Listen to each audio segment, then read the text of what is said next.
Saints camp kicks off this week, and preseason Super Bowl hopes are higher than they've been in a while, thanks to a rejuvenated defense and one of the league's best playmakers. We'll discuss the Saints' strength and potential weaknesses on both sides of the ball. And a former Bonneville star has worked to achieve two dreams at the same time.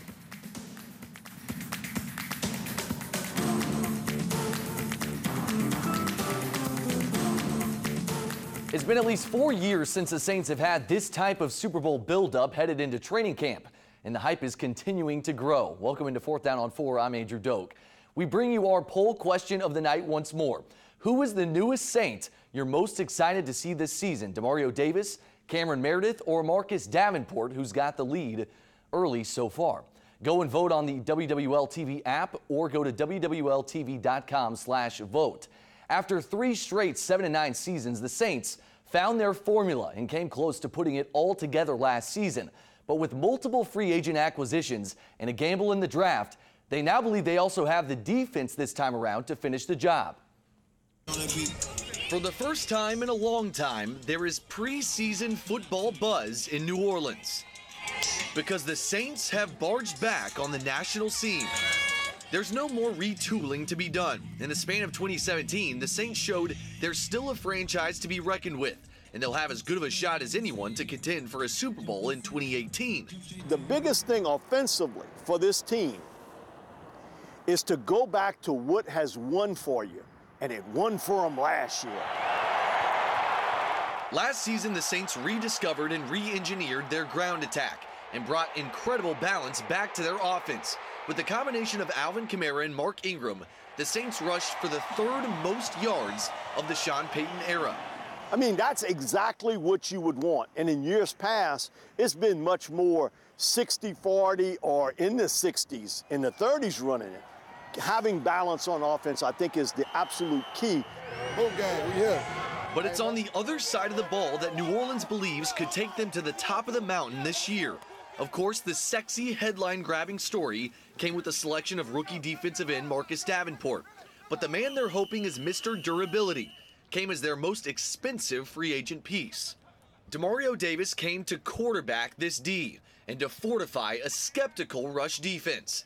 The Saints finished 16th against the run last year, and in 11 of their 18 games, they let teams eclipse 100 yards on the ground. And New Orleans is hopeful he's the missing piece they've been searching for. Last year, they had some teams that gashed them running the football. That's why you bring in a Demario Davis, to have a stouter guy in the middle to stop the run. Davis is coming off the best year of his career, in which he posted a professional high with 135 tackles, a season that he played 99.8% of the Jets' defensive snaps. But the greatest trait of this linebacker core may end up proving to be versatility. While Davis can play middle linebacker, he can also play weak side. And while A.J. Klein can play Mike, he can also play strong side like he did a majority of last year. The good news is the Saints have options to toy with, something they haven't had in recent years. All right, joined now by the Advocates' Joel Erickson and WWL sports anchor Ricardo LeCompte. Look, we're already into the week where training camp's about to start up on Thursday for the Saints. Players are reporting Wednesday. There's a buzz around this Saints team that they haven't felt in the offseason in a while, and you can feel it around New Orleans. The Super Bowl expectations are real going into this year. How present are those in your mind going into this season, Joel? I think it's a big deal. I think every time I've read or heard anything national said about the Saints, they've been mentioned as a contender. It's the first time since probably the 2014 training camp that it's been like that. Every other year it's been, well, if a couple, we feel like we're on the upswing, but if a couple things go right, now we've seen it. They know who they are, and so I think it's a very palpable feeling around this team that the Super Bowl is what people are kind of expecting. And it doesn't feel like the rebuild feels over, right? I mean, they were able to bring in this rookie class last year that now is probably arguably the NFL's best sophomore class. When it comes to their expectations this year, I mean, do you feel like the sky's the limit for them this year, Ricardo? I mean, you're a freak play away in the divisional round of being possibly in the NFC Championship game and then possibly going to the Super Bowl. I mean, they're that close, which you haven't been able to say in the last few years with this team that's gone, 3 consecutive 7-9 seasons prior to that. You talk about that rookie class. That rookie class was so big for the Saints coming in. When you land pretty much on all your picks there, they contributed in some way last year.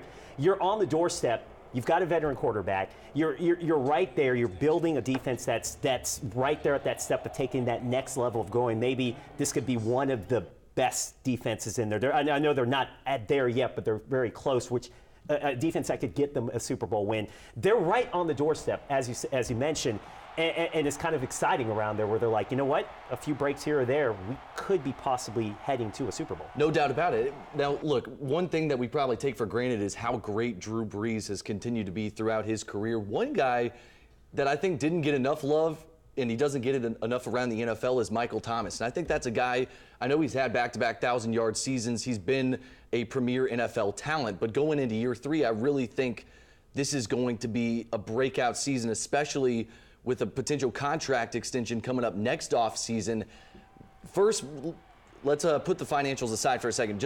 Just from a breakout standpoint and a national name in the NFL, how big do you think this season could be for Michael Thomas? Well, I think it could be big, and I think some of it could go back to what we were just saying about how big of a profile the Saints have. This first year with the Saints, it was 7-9. Second year, people didn't have the expectations. People kind of caught up to him late. This time, he's going to be in prime time, in prime games. Everyone's going to be talking about the number 1 wide receiver for the Saints. Now, I actually think there's a chance that maybe his impact is more big play and less accumulation in terms of catches, just because they have so many receivers on this team.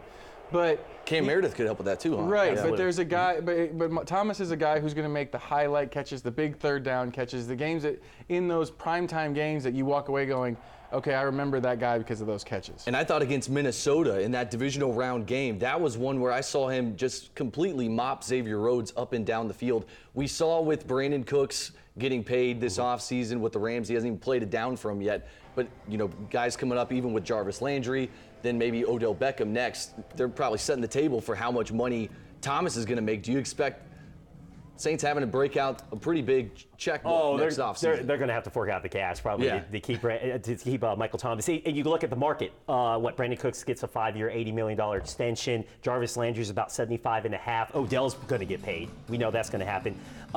Mike Thomas is, and he deserves that money right now. Just if you look at the production in the last 2 years, going into this third season, he has the potential to break out, lead this team to possibly, very deep in the playoffs. Yeah, if the Saints want to keep someone like this, they're going to have to fork out the cash, but rightfully so. If you want to pay for a receiver that's playing like that, you have to pay the bucks. Yeah, I think he's going to be a household name after this year.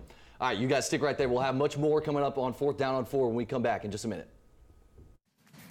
Coming up, we'll shift our focus to the opponent's game plan nightmare known as Alvin Kamara and how his abilities make his teammates even more dangerous, as well as the Saints' defense and where this new Saint might fit in the team's linebacking core.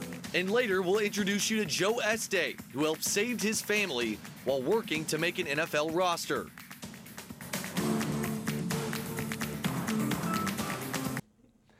Alvin Kamara told TMZ last night that Steelers running back Le'Veon Bell, who was just franchise tagged for the 2nd straight season, that he's going to change the game of how running backs are paid. Luckily, the Saints still have a couple years before they have to worry about that. But when the time does come, there will be a big payday for Kamara, who's making his role one of a kind in New Orleans. The Saints will only go as far as Drew Brees can take them. But number 9 doesn't have to do it alone. He's got an offensive line that allowed the fewest pressures on a quarterback in the league in 2017. A big-time target of Michael Thomas, a first-time Pro Bowler in his 2nd season. And a two-headed monster rushing attack of Mark Ingram and Alvin Kamara. No Ingram to start the year, New Orleans will see if Terrence West or Shane Vereen have something left in the tank to contribute. But Kamara will be one of the key cogs in the Saints' offensive machine. The reigning Offensive Rookie of the Year made his mark not only as a rusher, but also as a pass catcher last year. And he'll be imperative in the latter moving into next season. If I've got my best cover guy on Michael Thomas, and that's what's going to happen, the matchups with Alvin downfield is a nightmare. No linebacker, no safety is going to be able to cover him, or say no one, but there's going to be real few on the list. And that's where I think Sean, in this mad scientist type role, will be able to create some matchups and also free up other people. Brees operating with all these pieces in 2018, and he hopes to steer them into a Super Bowl. Ricardo LeCompte, 4th down on 4. All right, back with the Advocates, Joel Erickson and WWL sports anchor Ricardo LeCompte. One thing that I found crazy about Alvin Kamara last year was how productive he was on only 45% of the snaps last year. I mean, Senio Clemente was playing more than Alvin Kamara, obviously. How great is his ceiling going into this season? Because it almost seems like you can't top what he did last year. Well, I think I remember Sean Payton telling somebody or other that the only thing keeping Alvin Kamara from hitting all these marks and doing all these things was Sean himself. And I think we're kind of in the same boat. It depends on how many carries they want to give him, how he gets used. I think teams are going to key on him, but they were at the end of last season anyway. They were going after him. The great thing is the Saints use so many different ways to get him the ball and get him into his things, and he can do a lot of different things. So it's really hard for defense to key on what he's going to do because of all the different things he can do. Yeah, he's got so much versatility. All right, let's switch gears to defense. Ricardo, obviously the headline grabber coming out of the draft was Marcus Davenport, what they gave to trade up and go get Marcus. He's obviously a raw talent. He seems like he collects himself well, and he never really has too much to say, so I don't know how he's going to react with so much pressure on him. But what do you expect from him coming into this season, knowing how many expectations people have for him to be able to be a cog quickly in this defense? That's the question we're all going to find out. And honestly, to answer your question, I don't know. We really don't know how he's going to respond to that. We haven't even seen him in pads yet. So we really don't know how he's going to, once he goes through the rigors of a training camp, his first preseason games, and eventually stepping on the field, hopefully as a starter opposite, most likely the starter opposite Cam Jordan. But there's just so much potential that you like about it. And you haven't seen another athletic guy like that on the other defensive end that can complement a Cam Jordan. So the excitement to see what he can potentially do is there, but we all, like all of us, we're still got to figure out, can he play, can he make it, can he make such a contributing impact for this defense on the line? Yeah, you got to think he's probably not going to see a double team all year. When it comes to Demario Davis, the Saints' most expensive free agent piece that they got this offseason, they obviously wanted to bring him in and I think really fortify the rush defense that was a struggle for them last year. How quickly do you think he can fill some of those holes that were, when they got gashed against teams last year? Well, I think that depends on where he lines up a little bit. Okay. There's still some question of whether or not he's middle or weak. Both places he can make an impact. Middle linebacker, I think there's probably more of a chance for him to make an impact at the line of scrimmage and with tackles for loss and stuff like that, just because the weak side tends to be more of a run and chase position.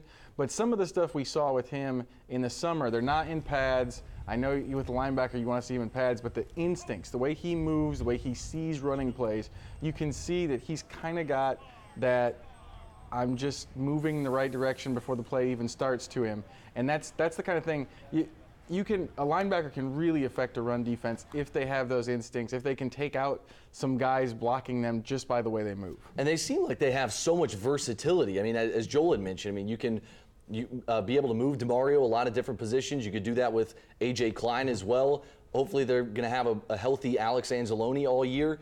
Is versatility one of the biggest things that pops out to you, characteristics of this linebacker core? Versatility and depth. Yeah. I think just because you have so many moving parts that you can put at the Mike, the Will, and the Sam, opens up the door of just basically just kind of plug and play. You can be like, all right, well, if someone is not living up to this certain position, you can plug in another linebacker and have them going on. So it's great that you actually have depth there. And you haven't seen that, I think, in that position here in the last couple of years. I think in the defense in general, you haven't seen as much depth as you have going into the season.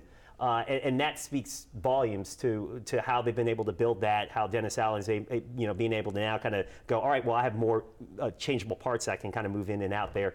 It gives this defense great potential moving forward, having that depth and having that versatility. Very quickly, one weakness for this Saints defense, what position group?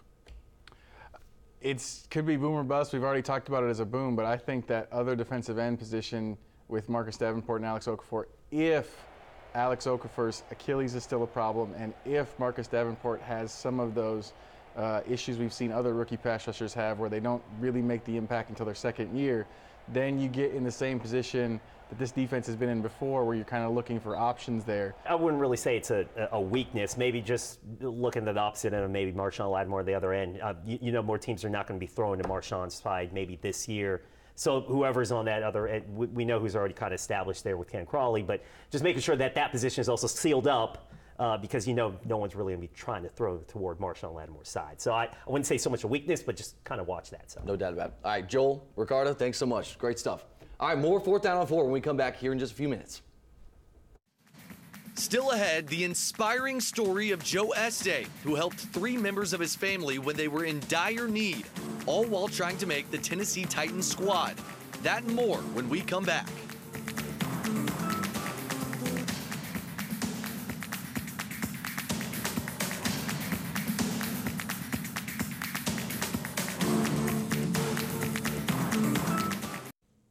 Joe Este is a native New Orleanian who attended Bonneville High School. Este is now a rookie NFL hopeful with the Tennessee Titans. His dream has always been to reach the National Football League, but due to incredibly heartbreaking family circumstances, he's now looking after and protecting more than just his own dreams. Shoulders up strong, shoulders up strong. In the heat and humidity of the Louisiana summer, Joe Este is battling more than just the sizzling temperatures. Este is a long-shot rookie hoping to play on Sundays, but that's merely a small part of his fight. I have never met anyone like Joe in my life until I met Joe. Keep that knee height the same. Good hip extension. Meet Gary Scheffler. He's the co-owner and operator of GLS Training Facility in Marrero. Last January, Scheffler got a call from Este's mentor and former high school coach Don Cox. He needed a favor. After finishing his career at UT Martin, Este needed somewhere to train ahead of his pro day. Cox asked Scheffler if he could take him on. Of course, Scheffler obliged. But the connection that followed between Este and Scheffler felt like fate. 2 weeks into training together, Scheffler innocently Googled Joe Este's name. His harmless hope was to find a simple photo of Este in a UT Martin jersey so they could promote it on one of their social media sites. But what Scheffler discovered next was a story, one that stirred his soul. I get this story about him adopting his nephews. During his first semester at UT Martin, Este received a phone call from his mother, Candace Este. But one day she called me and she was like, son, I can't do this. You know, I'm like, do what? She's like, I can't take care of the boys no more. You know, and it was a devastating moment for me because it was like, okay, now what? They don't have nowhere else to go. His mother had been taking care of his sister's children. His sister has not been a part of their lives since she struggled with substance abuse. At 22 years old, Este was considering throwing in the towel on his football career. That's when Cox, the man he calls Pops, stepped in. Well, his coach called me at first, was like, Joe's going through some problems. He's thinking about quitting because of his nephews. Well, no, Joe's not going to quit. We're going to find a way. As a junior in college, Este took in his elementary-age nephews, Zachary and Christopher. Probably one of the biggest challenges I faced in my life because not ready to be an adult, you know, not looking to be an adult, not looking to, you know, be able to take care of 2 little guys every day, you know, at a high level. And that was just the first part of the heartbreaking news Este would receive from his mother. I got a phone call from a lady crying, you know, I didn't know who it was, but it was my mother. And she was like, I'm homeless, you know, and I'm like, wait, you know, this ain't my mom, like, who is it, you know? At the end of his first season with the Skyhawks, Este's mother told him she had been homeless for 2 years. She was living out of her truck in Kenner and sleeping in the parking lot of Treasure Chest Casino. Again, Este was forced to be the grown-up, and without hesitation, he took in his mother as well. All work is not easy work. Fast forward to now, Este is providing inspiration to more than just his nephews and his mother, but also the personal trainer in Marrero, who was simply helping a friend who had asked for a favor and wound up needing Joe as much as anyone else. When I started reading into it and the situation and all, it really struck me in my heart, like, because of my situation, I'm in recovery also. And his sister was going through some struggles, and what he did for his nephews. You know, I had family that helped out with my daughter, my oldest daughter. So it was it almost felt like he was supposed to be here at that point. Este wore number 2 at Tennessee Martin for the past 2 years, after 2 seasons at Copiah Lincoln Community College. Very few guys who go the JUCO route have a shot at the NFL. But in May, Este was one of just 5 tryout players at Titans rookie minicamp to earn an undrafted free agent contract, and it was handed to him personally by Tennessee general manager John Robinson. Mr. John Robinson, he was like, man, I don't know why you got all them bags, but you ain't flying nowhere anytime soon. You know, we're gonna keep you in Nashville. And right then and there, you know, it was just like I said, a life-changing moment. This road of life has detours, dead ends, and U-turns. It's sort of like Google Maps. It'll take you the wrong way a few times before you make it to your destination. But through that struggle is what makes the finish all the more rewarding.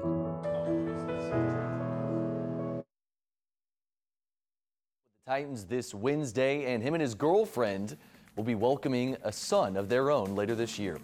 Stick with us. We'll have more 4th Down on 4 coming up in just a few minutes.